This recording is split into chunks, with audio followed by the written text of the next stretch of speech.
Hello, this is Mrs. Sturgeon, and we are going to be talking about how to solve polynomial inequalities, this time without a calculator. So let's go ahead and look at this problem.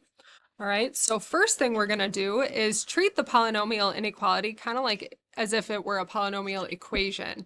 And so usually when you see a equation that's not in standard form, we would like to try and get it to standard form. So I'm going to go ahead and move the 24x to the other side of my inequality by subtraction.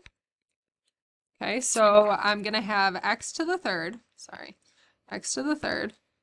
plus 2x squared minus 24x greater than or equal to 0. Okay. Again, in the spirit of treating this as though it's an equation, I'm going to go ahead and just look and see, is this something that can be factored? Because if it's something that can be factored, let's just go ahead and use that method to solve the rest of the way.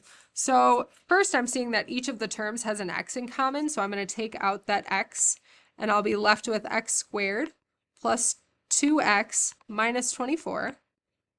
Greater than or equal to 0. After that, I'm going to go ahead and factor the rest of the expression. So we've got x, and then let's see, if I have x squared plus 2x minus 24, that should factor to be x plus 6 and x minus 4. All greater than or equal to 0, right? Because we have a positive 2x in the middle, so if you had 6x and negative 4x, those would combine to make 2. Okay, so now that I have everything completely factored, right, I know when x would be equal to 0, right? I know that that would occur at 0 itself, at negative 6, and a positive 4.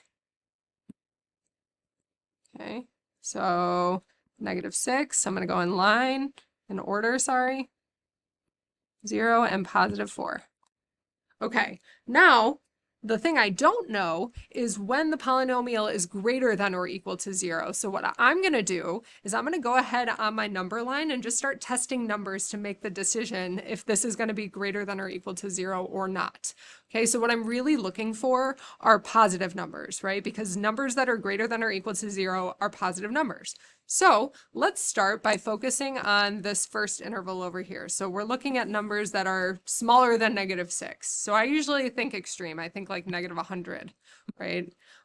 So what I would do is essentially think like if I take negative 100 and I substitute it in for x, what would happen? This is what we're trying to figure out. Okay, so if I plug in negative 100 to just x, that would be a negative number, right? Plug it in here, that would still be a negative number. Plug it in here, that would still be a negative number. 3 negatives make a positive, or I'm sorry, what am I saying? 3 negatives would make a negative, right? So that whole interval would be a negative interval. Okay, so let's keep going. A number between negative 6 and 0, so that would be like negative 5, negative 3, something like that. Okay, if I plug that into the first x, that's going to be a negative. Plug it into the second x, that would actually make that a positive. Plug it into the third, that would be a negative. So the total, if you multiply, would be a positive, right? A negative times a positive will make a positive. Okay, let's test 0 to 4, right? So let's just try 3. Okay, if I plug 3 in for this x, that's positive. This would be positive, but this would be negative. So I've got positive, positive, negative. That makes a negative total when multiplying. Last but not least, if I plug in a very positive number like 100, that's going to be positive, positive, positive, positive total. Now, why did I do all of that? Because there's only certain numbers here that actually work and actually make an answer that's greater than or equal to 0, right? So that would be numbers on this interval and on this interval. So I'm going to go ahead and list my numbers in interval notation. Okay, so I could say from negative 6 to 0 using brackets. That does not look like a pretty 6. Using brackets. And then another interval would be from 4 to infinity.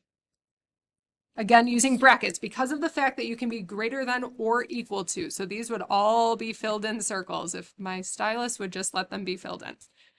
Anyways, there you go.